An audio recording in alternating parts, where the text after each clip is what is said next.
റോഷിപ്പാൽ ഒരു ആത്മകഥ എഴുതുമ്പോൾ ഇത്തരം സൂക്ഷ്മമായ കാര്യങ്ങൾ, ഇപ്പോൾ നടക്കുന്ന കാര്യങ്ങൾ സഹിതം അതിൽ ഉൾപ്പെടുത്തുമോ എന്നൊരു ചോദ്യമുണ്ട്.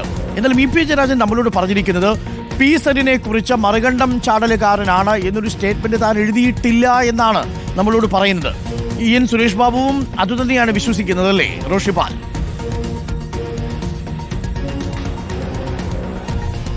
അരുൺകുമാർ, സ്വാഭാവികമാണ്. ഒന്ന്, തെരഞ്ഞെടുപ്പ് രംഗത്തേക്ക് ഇടവേളയ്ക്ക് ശേഷം സജീവ രാഷ്ട്രീയത്തിലേക്ക് തന്നെ തിരിച്ചു വരാനുള്ള തീരുമാനമെടുത്തതാണ് മുഖ്യമന്ത്രിയുമായുള്ള കൂടിക്കാഴ്ചയ്ക്ക് ശേഷം ഇ.പി. ജയരാജൻ. അതിനുശേഷം ഇ.പി. ജയരാജൻ അങ്ങനെ ഒരു വിമർശനങ്ങളോ അല്ലെങ്കിൽ പാർട്ടിയിൽ തനിക്ക് നേരിട്ട അവഗണനയുള്ള അമർഷമോ പ്രകടിപ്പിച്ചിരുന്നില്ല.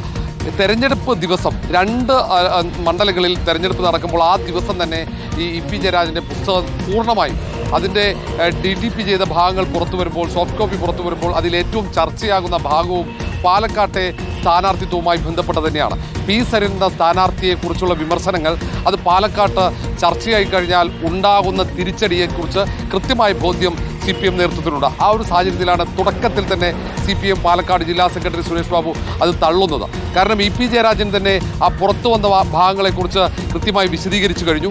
അതുകൊണ്ട് തന്നെ ആ വിഷയം പ്രസക്തമല്ല എന്ന നിലപാടിലേക്ക് CPM നേതൃത്വം എത്തുന്നുവെന്നാണ് പ്രധാനപ്പെട്ടത്. തൊട്ടു പിന്നാലെ DC-യിലേക്ക് എത്തിയ മന്ത്രി എം പി രാജേഷും സമാനമായി തന്നെയാണ് പ്രതികരിച്ചത്.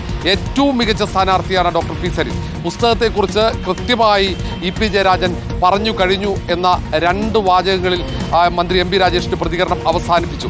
കാരണം ഇത് വീണ്ടും ചർച്ചയാക്കി കഴിഞ്ഞാൽ ഇനിയും ഒരാഴ്ച സമയമുണ്ട് പാലക്കാട്ട് വോട്ടെടുപ്പിന്.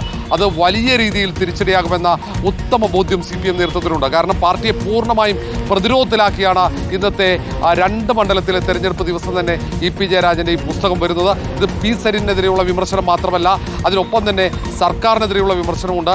പാർട്ടിയിൽ താൻ അനുഭവിച്ച പീഡനങ്ങൾ, അങ്ങനെ ഒട്ടേറെ കാര്യങ്ങൾ, ഇതൊക്കെ ചർച്ചയായി കഴിഞ്ഞാൽ ഉണ്ടാകുന്ന പ്രശ്നങ്ങളെക്കുറിച്ച് നല്ല ബോധ്യമുള്ളത് കൊണ്ട് തന്നെയാണ് പുസ്തകം തുടക്കത്തിൽ തന്നെ തള്ളാനുള്ള നിലപാടിലേക്ക് ഇ.പി. എത്തുന്നതും. സ്വാഭാവികമായി അതിൽ പാർട്ടിയുടെ ഇടപെടൽ ഉണ്ടാകാനുള്ള സാധ്യതയുണ്ട്.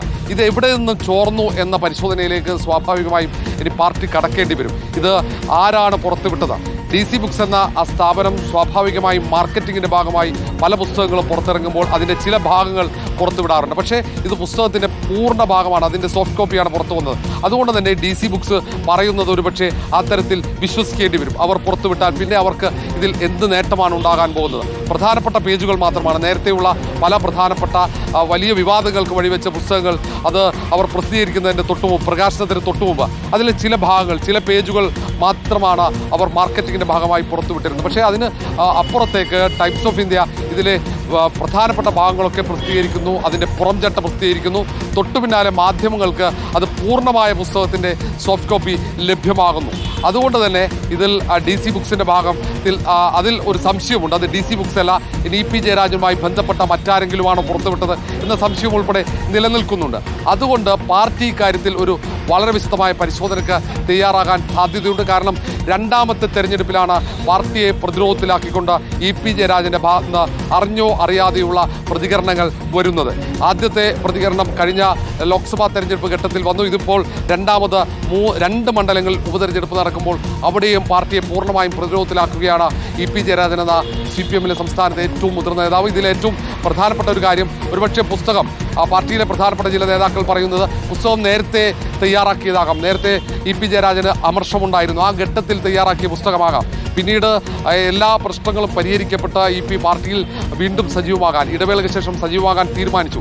ഇപ്പോൾ ഇ.പിക്ക് ആ മാനസികാവസ്ഥ ഉണ്ടായിരിക്കില്ല എന്ന തരത്തിൽ ഉള്ള വിലയിരുത്തലും പാർട്ടിയുടെ നേതൃത്വത്തിലുണ്ട്. ഏതായാലും ഈ പുസ്തകത്തിലെ ഭാഗങ്ങൾ പുറത്തു വന്നതിന് പിന്നാലെ തന്നെ പാർട്ടി നേതാക്കൾ തമ്മിൽ ഈ വിഷയത്തിലുള്ള ഒരു കൂടിയാലോചനകൾ, ചർച്ചകൾ പാർട്ടിക്കകത്ത് നടക്കുന്നുണ്ട് എന്നാണ് മനസ്സിലാക്കാൻ കഴിയുന്നത്. അരുൺകുമാർ.